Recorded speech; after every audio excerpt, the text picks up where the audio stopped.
अस्सलाम वालेकुम गाइस, मैं हूं आपका अपना राना लकी चाय वाला तुर्की से। मुझे किसी भाई ने बताया था एक विजिट वीज़े के ऊपर वीडियो बनाए हैं आप, तो मैं आपको इन्फॉर्मेशन देने लगा हूं विजिट वीज़े की कि तो आप तुर्की में विजिट वीज़े पे कैसे आ सकते हैं।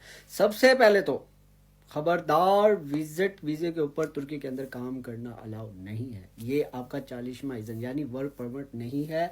ये जस्ट विजिट वीज़ा है जो कि कुछ अरसे के लिए होता है, और विजिट पे ही आएँ और सैरो तफरी करें और उसके बाद वापस चले जाएं, दैट्स इट।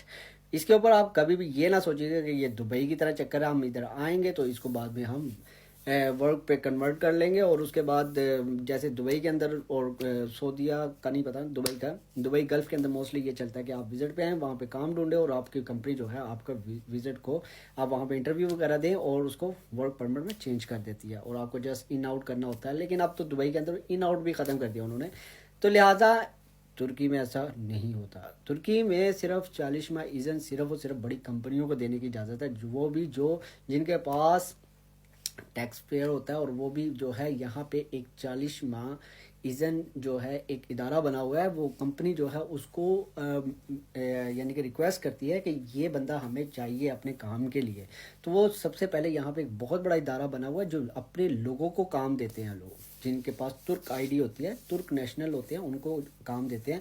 तो वो सबसे पहले अपने लोगों को देखते हैं। अगर आप यहाँ का बंदा उस काम के लिए कैपेबल नहीं है तो वो फिर उसके बाद जो है वो आपको उन कंपनी वालों को इजाज़त देते हैं, ठीक है तुम इसको बुला सकते हो। तो वो फिर आपको जस्ट एक 40वां इज़न के नाम पे एक आपको वर्क परमिट का एक वो पेपर देते हैं, जिसके ऊपर आपका एग्रीमेंट लेटर जिसको कहते हैं वो देते हैं। फिर उस एग्रीमेंट लेटर को आप जो है अपने पासपोर्ट के साथ लगा के, अपने बाकी के डॉक्यूमेंट्स लगा के, वहाँ पे पाकिस्तान के अंदर लाहौर, इस्लामाबाद, कराची कौंसिल के अंदर जाते हैं, एम्बेसी के अंदर जाते हैं और वहाँ पे जाके सबमिट करते हैं।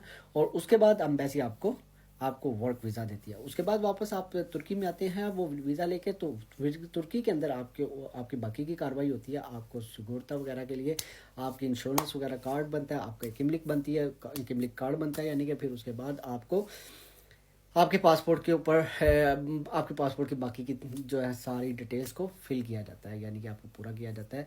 तो आप फिर उसके बाद यहाँ पे काम कर सकते हैं। लेकिन विजिट के ऊपर नहीं होता। विजिट आसान है अप्लाई करना। आपने पूछा विजिट वीज़ा कैसे अप्लाई करना है, तो विजिट वीज़े के बारे में इंफॉर्मेशन देता हूँ आपको।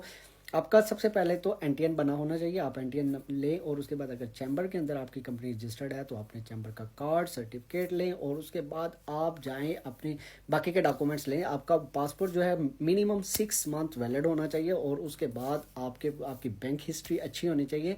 अपनी बैंक स्टेटमेंट निकालें, वो भी साथ लगाएं, और उसके बाद अपनी कुछ अदद पिक्चर्स लगाएं, फ्रेश फोटोज़ वाइट बैकग्राउंड के साथ। वो रिक्वायर्ड होती हैं, वो आपको फॉर्म बता देते हैं। ब्लू में चाहिए, वाइट में जाती है, पासपोर्ट साइज चाहिए होती है उनको, वो दें। साथ में 6 अदर फोटोज़ चाहिए होती है। आपका 6 मंथ पासपोर्ट वैलिड होना चाहिए। उसके बाद वो ये सारे डॉक्यूमेंट्स लेके आप जाएं सीधे पंजाब वाले लाहौर में जाएं, लाहौर कौंसलेट में जाएं, आप खुद से अप्लाई करें। It's a very cheap price, no expensive, very less than like more than 30-40,000, that's it, it's not too much. Just वो अपनी फ़ीस लेते हैं और आपका वीज़ा अप्लाई कर देते हैं। आप वहाँ पे अपने डॉक्यूमेंट सबमिट करते हैं। उसके बाद इन्वेस्टिगेशन करता है इमिग्रेशन ऑफिसर, और उसके बाद वो चेक करते हैं आप वाकई वहाँ पे विजिट के लिए जस्ट जाना चाहते हैं। तो वहाँ पे आपको एक अदद आपने अपॉइंटमेंट लेनी है पहले। I forget this point, sorry for that. आपने पहले अपॉइंटमेंट लेनी है, और उसके बाद जहाँ अम्बेसी में जाके अपना डॉक्यूमेंट सबमिट कर देने हैं। और सबमिट करने के बाद आपने क्या करना है, वो आपकी जांच और पड़ताल करेंगे। वहाँ पे आपको एक फॉर्म भी दिया जाएगा जिसको आपने फिल करना है। उसके अंदर रिसेंटली 5 ईयर के अंदर आपने कितनी ट्रैवल की, कौन कौन से मुल्क में घूमे, उनकी डिटेल लिखना कभी मत भूलिएगा। ये एक राज का टिप है, और यही आपका सबसे बड़ा टिप आपका आपका टिप है। ये आपको वीज़ा दिलवाने का ये सीक्रेट टिप है, ये आपको कोई भी नहीं बताएगा मेरे अलावा। तो ज़बरदस्त पॉइंट है ये। आपने जो रिसेंटली 5 ईयर के अंदर जितनी जो ट्रैवल की है, आप उसको जो है कभी भी ना भूलिएगा। उसको लाजमी लिखिएगा कि आपने किस किस कंट्री के अंदर रिसेंटली 5 ईयर में ट्रैवल किया है, और उसमें कितने कितना अर्सा स्टे किया है, और कौन सी फ़्लाइट यूज़ की थी आपने, ठीक है, और कौन कौन से होटल में स्टे किया था। आप ये डिटेल लाजमी दीजिएगा। और आपने तुर्की के अंदर कौन कौन सी जगह आपने ट्रैवल करनी है। तो मोस्टली लोग लिखते हैं इस्तांबुल, ब्लू मॉस्क, ये वो, लटरम पटरम, दैट्स इट। बट अंतालिया मत भूलिएगा। उसके अलावा आप इनके कपाडोकिया शहर है जहाँ पे बलून होते हैं जो कि दूसरे शहरों के अंदर नहीं होते, तो आप उसको भी मत भूलिएगा। ये इस तरह की कोई मेन चीज़ें बताएं उनको कि हम इन जगहों की हिस्ट्री के ऊपर जो है इन जगहों की सैर करना चाहते हैं, तो then they will be accept your request कि वाकई ही ये बंदा एक ट्रैवलर है और ये वाकई ही यानी कि टूर करना चाहता है, तो वो फिर आपको लाजमी वीज़ा देंगे। तो इस तरीके से आप आराम से वहाँ से आपको वीज़ा मिलेगा। मेरे बहुत सारे लोग हैं जानने वाले जिन्होंने फ्रेश पासपोर्ट के ऊपर तुर्की का वीज़ा लगवाया है। जो कहते हैं कि वीज़ा नहीं लगता, वो मेरे साथ ज़रूर रब्ता करें, मैं आपको बताऊंगा कि क्यों नहीं लगता। ठीक है, आप अप्लाई करें। अच्छा, दूसरा एक बहुत ही इजी हल है, लेकिन उसके अंदर आपके ये जो मैंने आपको पहले तरीका बताया है आप खुद से अप्लाई करने का, इससे आपके 99.9% चांस होते हैं आपका वीज़ा लगने के। लेकिन दूसरा वे है जो कि तुर्की की जस्ट एक तजारत है, तुर्की का जस्ट एक पैसे कमाने का एक जरिया है, जिसमें बहुत कम चांस होते हैं वीज़ा लगने के, लेकिन बहुत आसान प्रोसेस होते हैं और उसमें पैसे भी इससे थोड़े ज़्यादा लगते हैं, लेकिन वीज़ा रेशो बहुत कम, यानी कि आपके बहुत कम चांस होते हैं वीज़ा लगने के। लाइक आप कह लें 50 to 60% चांस होते हैं वीज़ा लगने के, अदरवाइज मोस्टली लोग रिजेक्ट हो जाते हैं उसके अंदर।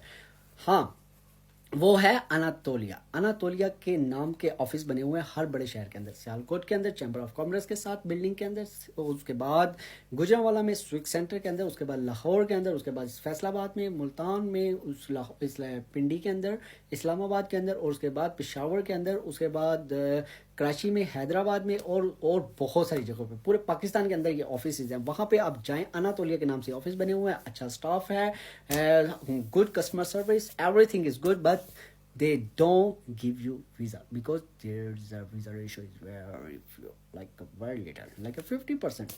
कम चांस है वीज़ा लगने के, लेकिन प्रोसेस बहुत आसान है अगर आप अप्लाई करना चाहते हैं। अगर आपको डायरेक्ट जाने की आदत नहीं है, खुद में कॉन्फिडेंस नहीं है, आप खुद से अप्लाई नहीं करना चाहते, then you can go in Anatolia office. It's a very easy, you have to get your fresh passport, it will be minimum 6 month valid, और उसके साथ आप कुछ अदद पैसे ले जाएं। नॉर्मल की फ़ीस है 65,000 और अर्जेंट की फ़ीस है 70, 75, 80 हज़ार है तकरीबन। ये मैं आपको अप्रॉक्सीमेटली बता रहा हूँ 1 year बिफोर रेट, लेकिन आज का क्या है I don't know, fresh rate क्या है I don't know, you have to check, go and check with your self.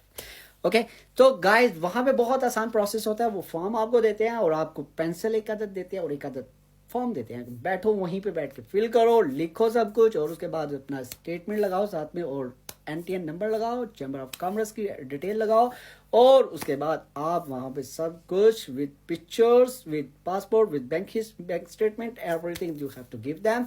They will submit in a Lahore consulate और इस्लामाबाद कॉन्सुलेट और Karachi consulate. Okay, then they will give you reply within a few days later, like 20 to 30 days later। ठीक है, सो उसके अंदर क्या होगा, उसके अंदर आपके चांसेस कम होंगे वीज़ा लगने के। ठीक है, हाँ, इसके अंदर एक और टिप देता चलो। ठीक है, टिप क्या है मजे की, नया जोड़ा, नया couple, recently they got married, now they will apply, they will get 100%। ये मेरा सीक्रेट टिप है आप लोगों के लिए, जो लोग ये वीडियो देख रहे हैं, जो ये लोग वीडियो शेयर कीजिएगा ज़्यादा से ज़्यादा, और मेरी रिक्वेस्ट आप सब लोगों से कि प्लीज़ फॉलो करना मत भूलिएगा, और लाइक का बटन भी दबाइए, और नोटिफिकेशन भी किया। अगर यूट्यूब पे देख रहे हैं तो नोटिफिकेशन लाजमी ऑन कीजिएगा, ताकि हमारी नेक्स्ट वीडियो आपको आसानी से मिल जाए। अच्छा, दूसरी मैं ये आपको टिप देना चाह रहा था कि जो नए दूल्हा दुल्हन होते हैं, ये फर्स्ट वीक के अंदर अप्लाई करें तो ज़्यादा बेस्ट रहता है, वरना मिनिमम आप फर्स्ट मंथ में लाजमी अप्लाई कीजिएगा। इससे लेट होंगे तो आपके भी चांसेस कम हो जाएंगे, लेकिन just visit, no any other thing. Visit के ऊपर मैंने पहले वीडियो को स्टार्टिंग में बताया, विजिट के ऊपर काम करना ममनू है, और अगर आपने काम करने की कोशिश की दैट्स इलीगल, और इलीगल सीधा कैंप 1 year, और 1 year के अंदर आपने या तो डिपोर्ट पाकिस्तान या फिर 1 year stay sleep, and after 1 year you have to get paper for small city and stay there. That's not good life, it's depend on you, your everything in your hand.